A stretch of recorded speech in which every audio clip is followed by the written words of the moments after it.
Fala pessoal, tudo bem? Sejam muito bem-vindos a mais um episódio de Desobediência Produtiva. E hoje eu vou me propor a fazer um exercício de transferência de conteúdo aqui com vocês. De que forma? Eu vou explicar desde o início qual que é a dinâmica que eu pretendo usar nesse episódio do podcast. Recentemente eu tenho estudado um pouco sobre filosofia, né? E eu acredito que para que a gente assimile os conteúdos que de fato a gente está consumindo, a principal ferramenta é você compartilhar imediatamente aquilo que você assimilou. Ou seja, li um livro, faço um resumo e falo sobre esse resumo, ou escrevo sobre esse resumo. De certa forma, eu estou compartilhando. Isso faz com que o meu conteúdo, né, ao assimilar esse conteúdo, eu faça com que as lembranças disso que eu acabei de consumir, para migrar de uma memória de curto prazo, em que eu esqueço dali 1, 2, 3, 4 dias, e isso não aconteça, para fazer com que essa memória migre para de curto prazo, para de longo prazo, uma das ferramentas que eu acredito ser muito importante é a gente compartilhar esse conteúdo, porque você se força a fazer um ensaio mental, um exercício sobre aquilo que você acabou de assimilar e compartilha. E a gente consegue firmar mais isso na memória da gente. Então é exatamente esse exercício que eu me proponho a fazer aqui. Não tenho nenhuma pretensão de ser especialista sobre o que eu estou falando, é justamente um ensaio sobre um conteúdo que serviu bastante para mim e que eu acompanhei recentemente e pretendo compartilhar com vocês agora. E fala um pouquinho sobre filosofia, né?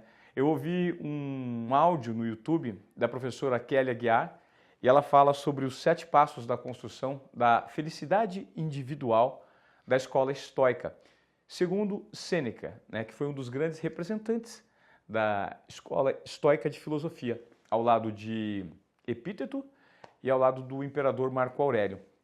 Muito bem, Sêneca nasceu no ano 4 a.C. e viveu até o ano 65 depois de Cristo.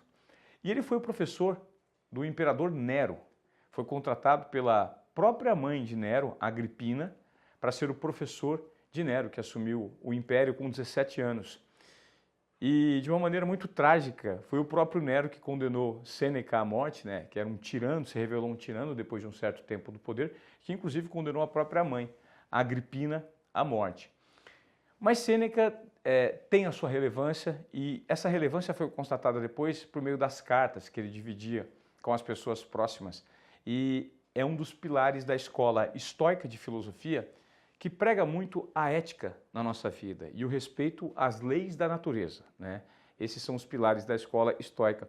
E por meio desse conteúdo que eu conferi com a professora Kelly Aguiar, daquela escola de filosofia Nova Acrópole, né, da qual participa também a professora Luciana Galvão, que eu sou muito fã e acompanho muitos conteúdos, eu tentei fazer um resuminho aqui de 7 pontos interessantes para a gente que pode hoje, de repente, espelhar esses conteúdos da escola estoica, principalmente de uma mente tão brilhante quanto a de Sêneca, para a gente adaptar para o nosso dia a dia. Então eu fiz essa anotação, né, de como a gente construir a nossa felicidade individual de uma maneira simples, para ter uma vida simples e feliz. Esse é o conteúdo que eu pretendo compartilhar por meio de 7 tópicos que eu tracei aqui, tá bom? O primeiro deles é, para ser feliz, é importante aprender a lidar com a adversidade. Saiba encontrar um ponto interno de equilíbrio. A explicação que vem da escola estoica é que nós, enquanto humanos, somos seres imperfeitos, né? Nós não viemos ao mundo de forma perfeita, nós não somos perfeitos, somos passíveis de erro na nossa trajetória de vida. E como somos passíveis de erro, vamos cometê-los durante a nossa trajetória, todos nós. E reside exatamente aí a necessidade de sabermos conviver com a adversidade e com o erro dos outros. Ou seja, será que seremos felizes só nos momentos de alta ou também nos momentos de baixa? Lidando com erros alheios, lidando com os nossos erros. Então a provocação e o insight que vem desse conteúdo é justamente a gente aprender a lidar com a adversidade. É algo muito importante no dia de hoje e tentar, por meio da adversidade, encontrar algumas respostas e não perder a essência que temos dentro da gente por conta de um erro nosso, um erro do outro. Conviver com a adversidade gera sabedoria e traz também um caminho de aprendizado na direção da felicidade. O segundo ponto que eu anotei muito interessante desse conteúdo é não desperdice o tempo. Se você fosse morrer amanhã, o que você faria hoje, né? Então nós temos uma tendência muito grande a ter um excesso de preocupação sobre situações do futuro das quais não temos controle nenhum, porque, como o próprio nome diz, o futuro ainda não aconteceu, porque senão ele seria presente. E também temos preocupações voltadas ao passado, que ainda reverberam no nosso momento presente e também dos quais não conseguimos mais ter controle. Então, o aproveitamento do tempo significa, pelo menos nesse conteúdo, no meu entendimento, você aproveitar o momento presente com coisas que valham a pena, né? Com conteúdos, com pessoas, ou seja, valorize o seu tempo. A nossa passagem por esse mundo é uma jornada muito interessante e muito especial. Temos aí um tempo de vida estimado em 60, 70, 80, com a tecnologia podemos viver até mais que 100 anos. Só que cada segundo que estamos aqui é precioso. E a provocação é, o que você tem feito com o seu tempo? Será que a sua cabeça não está preocupada demais diante de circunstâncias que você não tem o controle? E por conta disso você tem deixado de aproveitar o momento presente e aproveitar o seu tempo valiosíssimo? Muito interessante esse tópico que eu vi nesse áudio. O terceiro ponto que eu achei super relevante para compartilhar com vocês é não tentar copiar e se balizar pela felicidade alheia. Ou seja, a felicidade, ela não é uma questão aparente, mas sim uma questão íntima. Isso revela muito sobre redes sociais, né? Quantos de nós, às vezes, não tentamos passar a percepção de felicidade para o próximo, para o outro, para o nosso público, para aquelas pessoas que nos acompanham, mas por dentro mesmo a gente não está feliz. Queremos apenas gerar uma sensação de aparência de felicidade. Mas será que no íntimo nós estamos felizes? Então esse insight eu achei super interessante, porque a gente não pode perder tempo fingindo ser feliz. Em vez disso, é muito mais interessante nós investirmos o nosso tempo na busca do que de fato preenche cada um de nós internamente. De forma simples, sublime. Às vezes a felicidade está num aperto de mãos de uma pessoa interessante, ao acompanhar de repente o nascer do sol, o pôr do sol, ou caminhar no final de tarde de uma brisa refrescante. Só que na sociedade que a gente vive hoje, tão atropelada por rotinas, convenções, exigências sociais, talvez a gente não pare para pensar sobre isso. Então, é um ponto interessante que eu trago aqui para a gente, de repente, adaptar na nossa vida, no dia a dia, tá? O quarto ponto é, aprenda a ser natural. E o natural para o ser humano é a virtude. Isso segundo os preceitos da escola estoica, né? Então, a ideia é nós nos identificarmos com a virtude do homem. E a virtude do homem é a bondade, a justiça, o amor. E a provocação aqui, pelo menos nesse tópico que eu anotei que fez muito sentido para mim, é fazer entender como essas experiências de bondade, de justiça, elas reverberam no nosso íntimo. Será que você está comprometido com tudo que é nobre, bom e justo na sua trajetória de vida? Porque nós não viemos ao mundo por acaso, não viemos só para acumular dinheiro, acumular experiências e acumular prazeres, né? Temos um legado enquanto seres humanos na transformação do todo, né? Somos uma pecinha que compõe o todo. Então, eu achei super interessante esse ponto, a gente aprender a ser natural e a valorizar as virtudes humanas. O quinto aspecto que eu trago aqui, que eu achei super interessante nessa provocação da professora Kelly Aguiar, né? Sobre os 7 passos da construção da felicidade individual, de acordo com a escola estoica e pensamentos de Sêneca, é: não seja escravo dos prazeres. Saiba escolher o momento de ter o prazer e não se permita ser refém dele. Hoje a gente tem muitos exemplos de situações na sociedade em que os vícios estão colocados à vista de todos, né?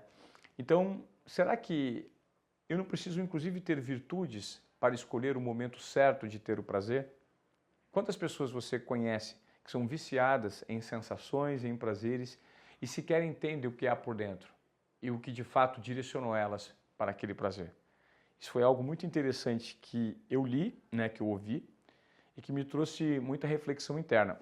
Então, é um ponto muito interessante que eu vou manter aqui no radar e colocar em prática, né? Até que ponto o prazer eu tenho discernimento, se eu sou refém desse prazer, se eu controlo o prazer ou é o prazer que de fato me controla.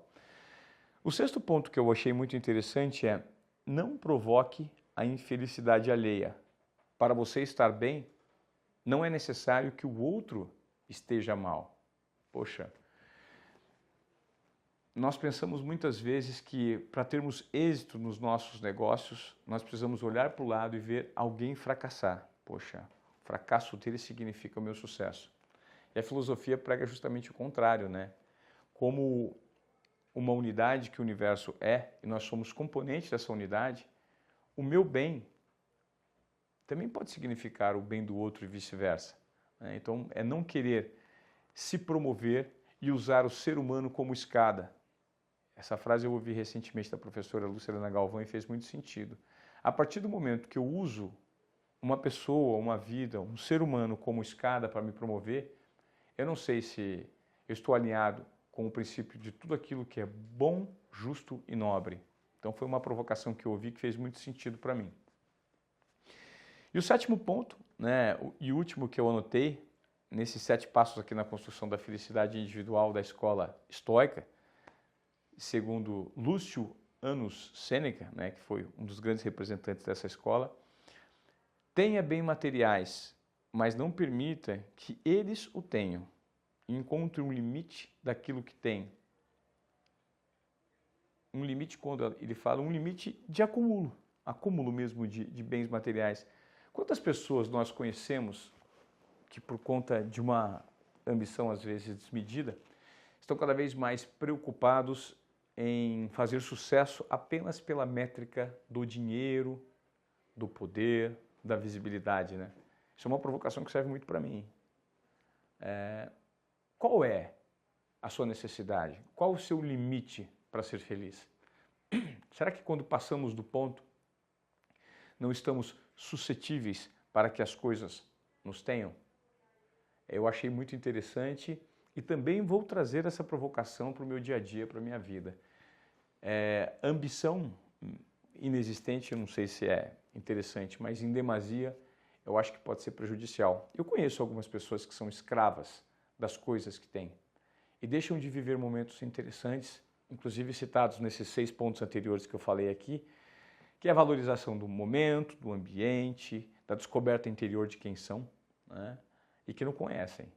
Por quê? Porque todo o conceito, todos os valores, todos os princípios estão baseados não internamente, mas estão baseados no poder que você tem financeiro, no poder de acúmulo, no poder do capital e principalmente na percepção de valor que você passa. Mas será que quando você conversa consigo mesmo, deita a sua cabeça no travesseiro, você consegue ter um diálogo direto, justo e compreensível com sua consciência, com suas realizações e com o legado que você pretende deixar na humanidade?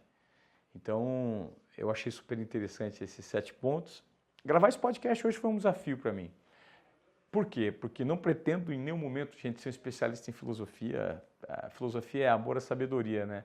E me coloco como um aprendiz nessa jornada, estou dando os primeiros passos para tentar entender de que forma eu aplico esses tipos de conceitos na minha vida, justamente para ter uma vida um pouco mais simples e uma vida feliz, né? Porque a felicidade, como muitas pessoas sabem e já argumentaram, a felicidade não está no destino final, mas sim na trajetória, na construção de um objetivo. Então eu espero que vocês tenham gostado desse episódio de Desobediência Produtiva, que eu fiz aqui meio improvisado, falando sobre um pouco de um conteúdo recente que eu conferi e que eu acho que pode ser muito legal para a gente aplicar na nossa rotina e no nosso dia a dia, tá bom?